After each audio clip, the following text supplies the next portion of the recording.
kita buat susu kambing itu dibutuhkan kan gitu. Ya orang butuh.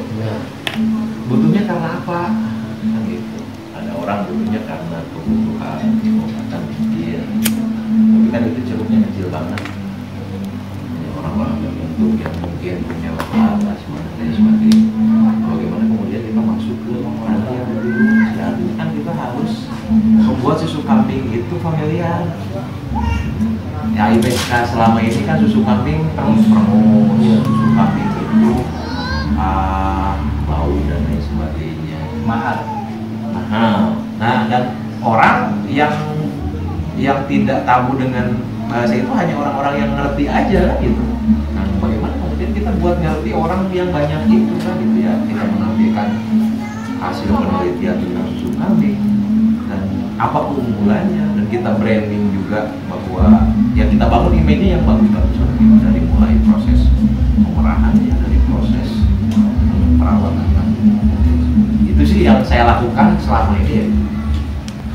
Sebenarnya sih kita juga sebenarnya belum jangan banget sih, kita masih terus berproses. Nah, ini juga bagian dari proses kita yang menuju modernisasi peternakan, dari mulai proses pemerahan supaya lebih efisien, bagaimana kemudian kita bisa merah 100 ekor dalam waktu 1 jam 2 jam. Kalau pakai manual kan itu bisa makan waktu 5 jam. Manual dan tidak standar, dan kemudian rentan juga mastitis. Yang namanya susu itu media yang paling disukai bakteri. Jadi jangan sampai terlalu lama terpapar udara kan. Makanya kalau pakai mesin kan dari mesin langsung masuk ke bucket, dari bucket langsung pengolahan kan gitu. Dan juga rencananya nanti mesin pasteurisasi kita semua pesan, volumenya kita pesan. Sehingga bagaimana kemudian susu dari mulai asalnya dari pabriknya yang murni itu tetap murni sampai ke tangan konsumen tadi. Prinsipnya kan begitu. Jangan lupa ya buat teman-teman, jangan lupa like, komen, dan subscribe channelnya Petani Online. Dan jangan lupa nyalain loncengnya biar kalian tahu video terbaru dari Petani Online. Bisa ditempuh. Sudah beli berarti udah tingkat formnya keluar. Saya sedang proses dan saya menunggu sekarang masih di infrastrukturnya dulu. Kita siapin ruang alur proses itu kan, untuk ruang higienis pengolahan susu itu kan sumber airnya, alat yang mudah dibersihkan, ruangannya yang harus keramik semua kayak lab lah gitu ya. Terus peralatan meja-meja itu stainless, terus nanti ada air panas, air dingin untuk sterilisasi alat-alat. Sebenarnya yang mahal itu di biaya, dan itu juga sebenarnya kalau kita mau urus ya, kalau bersama-sama lah ya, pakai koperasi atau apa itu bisa kita ajukan juga ke dinas, ke provinsi, dinas peternakan itu betul. Artinya kalau misalnya selain Pak Susu kita bisa kerja, karena itu hubungannya dengan apa? Iya. Perizinan berarti kita tinggal kayak. Ya saya merintis ini dan membangun jejaring ini lebih dari 3 tahun.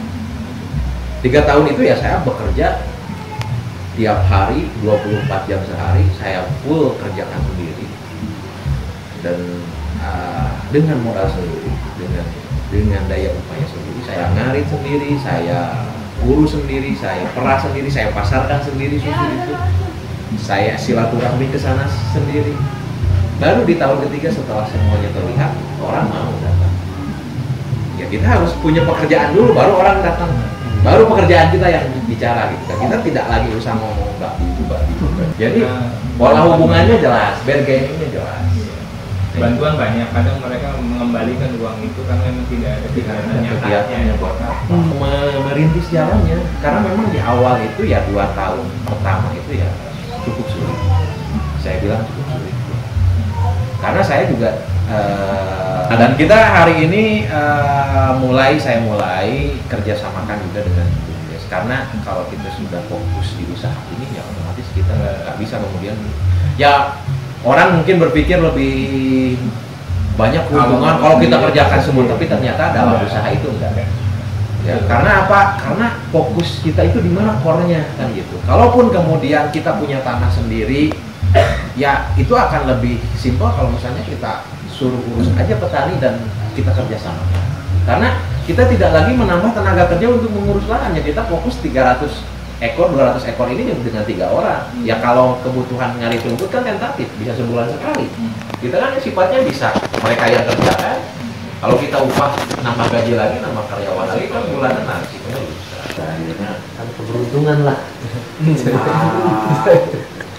Saya sih nggak mengenal karena tidak ada makan siang gratis.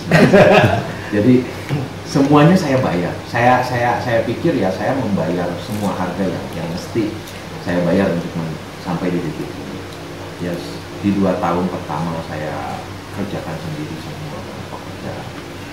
Terus saya juga di mana ada tempat yang bisa saya datangi. Terus di awal mungkin saya mesti meningkatkan kemampuan saya dan membayar harganya juga saya tempuh. Ya saya tidak pernah ikut misalnya nunggu misalnya dari pemerintah datang, dan saya mah jalan saja gitu kan. Ya ini pom saya dan ini pekerjaan saya dan ini profesi saya. Saya sudah menganggap bahwa petani itu profesi saya. Ya dulu saya bekerja dan pada akhirnya saya keluar dari pekerjaan dan memilih profesi ini. Dulu profesinya ini dan sekarang profesi ini. Jadi saya sudah full di sini, tidak lagi sampingan, tidak lagi setengah pekerjaan gitu. Jadi saya sudah full time bekerja di sini sebagai petani peternak gitu. Posisi saat ini. Dan itu luar biasa berat di 2 tahun pertama. Di 2 tahun pertama luar biasa. Start 2017 Desember dan nanti di 2020 Desember ini saya 3 tahun pas. Saya mau pertanyakan pola pakan. Kalau pakan saya di awal ternak itu ngarit. Saya nyari kebun karet, hutan pemerintah. Sampai 6 bulan pertama. 6 bulan kedua saya mulai rumput di Opera Pakcong dan HMT lainnya, mengalah, membaca, saya tanam semua. Masuk 1 tahun mulai memanen hasil tanaman sendiri, HMT sendiri, ngarit di kebun sendiri. Terus tiap tahun nambah lahan. Ya sistemnya sih kalau saya, karena saya kerjakan semua dari mulai nyangkul, saya nanam sendiri, jadi saya tidak garap satu lahan misalnya selesai dalam 1 minggu, enggak. Saya garap lahan 100 bata aja, 100 tumbak itu 1400 meter persegi itu 1 tahun. Kenapa? Ngarit, nyangkul, nanam. Sehari 200 stek, 100 stek, kadang cuma 10 stek. Jadi setiap hari saya nanam sampai yang lahan semua itu terpenuhi, dan baru tahun kedua bisa full panen. Ya sisanya masih sebelumnya masih nyari juga gitu kan, jauh ya, jarak setengah jam lah, jarak 20 kilo sampai 15 kilo dari sini. Berarti apapun kondisinya itu tetap namanya peternak harus punya lahan hijauan. Ya selebihnya sekarang di musim kemarau ini, karena pertama saya punya pekerjaan pembangunan, kedua lahan rumput ini sebagian kemarin alih fungsi jadi kandang, jadi tinggal 1 blok 2,5 ton per bulan untuk silase, 2 ton untuk pendekan hijaunya, 1,5 ton untuk konsentrat. Tetap Konsentrat pakai.